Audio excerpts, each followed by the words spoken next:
पहले एक जंगल में डम्पी नाम की बूढ़ी बकरी रहती थी, जिसके 7 बच्चे थे। बकरी रोजाना बाहर जाया करती थी और बच्चों के लिए खाना लेकर आती थी। उसी जंगल में एक भेड़िया भी रहता था, जिसकी नज़र बकरी के बच्चों पर थी। बकरी को भी इसके बारे में पता था, इसलिए वो अपने बच्चों को जंगली जानवरों से बचाने के तरीके बताती रहती थी। बकरी हमेशा कहती थी कि भेड़िया बहुत चालाक होता है और उसकी आवाज़ भारी होती है और पैर काले होते हैं। ऐसा कोई भी दिखे तो अंदर मत आने देना और दरवाजा मत खोलना। एक दिन बकरी को बाहर जाना था और उसी समय भेड़िया भी ये देख रहा था कि बकरी बाहर जाएगी।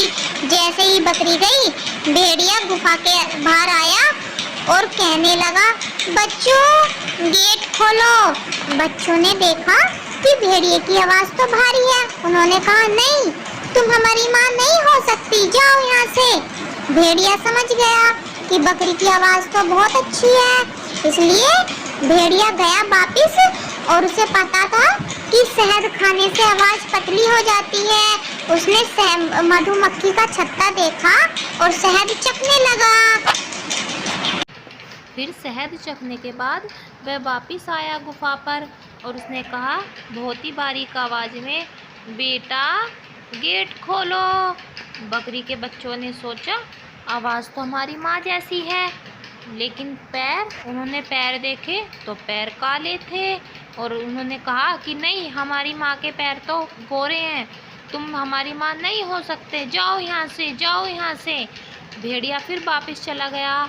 उसने सोचा, अरे बकरी के पैर तो गोरे हैं, मैंने तो ये ध्यान ही दिया।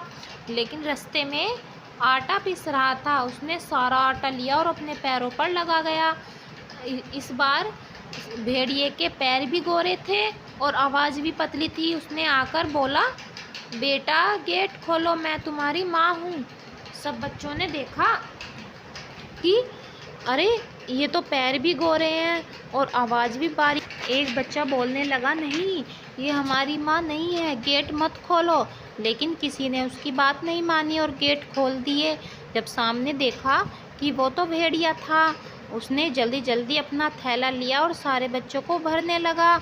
उनमें से एक बच्चा पहले ही बेड के नीचे छुप गया था और भेड़िए ने ये भी ध्यान नहीं दिया कि बच्चे तो साथ थे। उनने फटाफट 6 बच्चों को लिया और भरकर चला गया और किसी पेड़ के नीचे सो गया। फिर थोड़ी देर बाद बकरी आई। फिर उस बच्चे ने अपनी माँ से सारी बात बताई। तब बकरी अपने बच्चे को लेकर गई और देखा भेड़िया पेड़ के नीचे बैठा है और गठरी में बच्चे थे। उसने अपने बच्चों को छुड़ाया और उस गठरी में सारे बच्चों ने पत्थर भर दिए। अब भेड़िए की जैसे ही आँख खुली तो उसने देखा कि अरे थैला तो भरा पड़ा है और उसने ध्यान नहीं दिया और नदी में जाने लगा। जैसे ही वे नदी में गया, वो डूबने लगा। उसने देखा कि थैले में तो पत्थर भरे हैं और थैला भी डूब गया और भेड़िया भी